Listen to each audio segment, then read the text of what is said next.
طور پر ایک صحافی کی حیثیت سے پوری خیبر پختونخوا کو میں کور کرتا ہوں، تو اس خیبر پختونخوا کو کور کرتے وقت لوکل جو پیجز ہوتے ہیں اس کو بڑے غور سے دیکھتا ہوں۔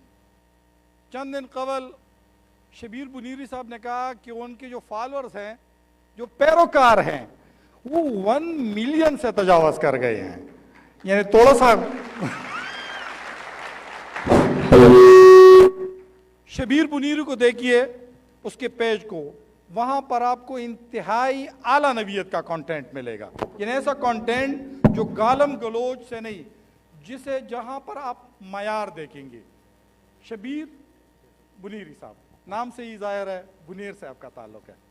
یہ بتائیں کہ شبیر بنیری کوئی اور بن سکتا ہے اس ٹیکنالوجی کے دور میں، یا صرف ایک شبیر بنیری تھا، وہ بن گیا، اس کے بعد وہ سفر ختم ہوا؟ اور اس تناظر میں کہ جب بنو قابل کے حوالے سے الخدمت فاؤنڈیشن کورسز کرا رہی ہے، ماشاءاللہ آپ کماتی بھی ہوں گے، ہائے، تو اس حوالے سے تھوڑی سی آپ بتائیں کہ بنو قابل میں ایز اے یوتھ ممبر آپ کیا دیکھتے ہیں؟ یہ جو ٹیکنالوجی کا سفر ہے، کہ یہ کوئی دوسرا شخص بنیر سے، شانگلہ سے، کوہاٹ سے، ٹانگ سے طے کر سکتا ہے؟ بسم اللہ الرحمن الرحیم۔ سب سے پہلے تو الخدمت فاؤنڈیشن کا اور بنو قابل کی جو انتظامیہ ہے ان کا میں شکریہ ادا کرتا ہوں۔ میرے لیے خوشی کی بات یہ ہے کہ میں برسوں سے یہ کہہ رہا ہوں کہ میں جس بندے کو فالو کرتا ہوں، جن کی میں بیہیویئر ماڈلنگ کرتا ہوں، سر لحاظ بیٹے ہیں، تو میں ان کا بہت بڑا فین ہوں۔ اور میں آپ کو اگر یہ بتاؤں کہ میں نے 4 سال پہلے صحافت شروع اس لیے کی کیونکہ میں ان کو سنتا تھا، ان کو دیکھتا تھا اور ان کو پڑھتا تھا، تو یہ میرے لیے بہت خوشی کی بات ہے۔ اس سے پہلے کہ میں بنو قابل پہ بات کروں، میں آپ کو یہ بتاؤں کہ ہمارا جو ضلع ہے وہ اتنا وہ نہیں ہے نا، وہاں پر وسائل کی بہت زیادہ کمی ہے، سہولیات کی کمی ہے۔ تو حافظ نعیم جب بنیر آ رہے تھے تو بنیر کے یوتھ نے میرے ساتھ رابطہ کیا کہ وہ بنیر کا دورہ کر رہے ہیں، تو سوشل میڈیا پر آپ ریکویسٹ کریں کہ بنو قابل کا ایک سینٹر ادھر وہ اس کا انیشیٹو لے۔ تو میں اپنی ٹیم کے ساتھ میں نے مشورہ کیا کہ یار یہ تو مشکل ہو جائے گا۔ بہرحال میں نے ان کے آنے سے پہلے 1 دن پہلے سوشل میڈیا پہ یہ ریکویسٹ ڈال دی کہ ہمارے لیے بنیر کے یوتھ کے لیے یہاں بنو قابل کا ایک سینٹر ہونا چاہیے۔ میں نے یہ سن رکھا تھا کہ ایک سینٹر پر ان لوگوں کا 1 کروڑ کا خرچہ آتا ہے۔ میں نے جیسی ہی ویڈیو ڈال دی وہ راتوں رات وائرل ہو گئی۔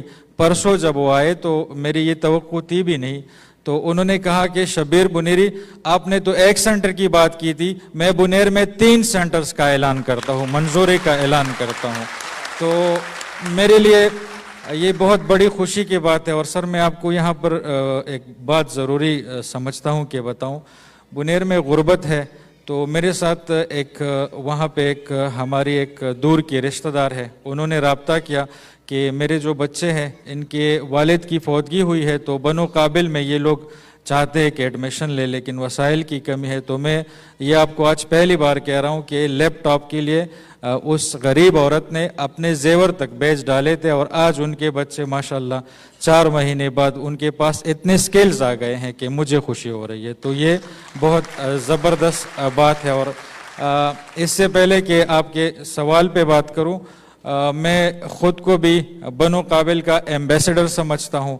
اور جہاں تک سر آپ نے شبیر بنیری کی بات کی، تو آج سے 4 سال پہلے جب میں ان وقتوں کو یاد کرتا ہوں تو میرے پاس نہ فالورز تھے، ایون اخبار میں جب کالم کے لیے میں رابطہ کرتا تھا کہ اس کو پبلش کرے تو آپ یقین کریں 1 سال تک مجھے ویٹ کرنا پڑتا تھا۔ اب حالت یہ ہے کہ الحمدللہ جب ایک چھوٹا سا سٹیٹس بھی فیس بک پہ ڈال لیتا ہوں تو اس سے ٹرینڈ بن جاتا ہے، تو یہ میرے لیے خوشی کی بات ہے۔ اور الحمدللہ میرے ٹیم میں 5-6 بندے ہیں اور ہم کما بھی رہے ہیں اور ہم کوشش بھی کر رہے ہیں، اور جہاں پر بھی گیپس ہو وہاں تک پہنچنے کی بہت کوشش کرتے ہیں۔ اس ویژن کو آپ کیسے دیکھتے ہیں جو حافظ نعیم الرحمان صاحب نے بنو قابل کے حوالے سے خیبر پختونخوا میں لانچ کیا ہے؟ سر اس کو میں بہت قدر کی نگاہ سے دیکھتا ہوں، اور آپ کو پتہ ہے وہاں پر بنیر میں یہ لوگ مجھ پہ ایک ٹپا بھی لگاتے ہیں سوشل میڈیا پر کہ میرا تعلق جماعت اسلامی سے ہے اور میں ان لوگوں کو پروموٹ کرتا ہوں، تو کبھی کبھار میرے منہ سے نکل ہی جاتا ہے کہ یہ لوگ جو کام کر رہے ہیں نا، ان کی طرح کام کوئی کر کے دکھائے تو میں ان کو سپورٹ کرنا شروع کروں گا۔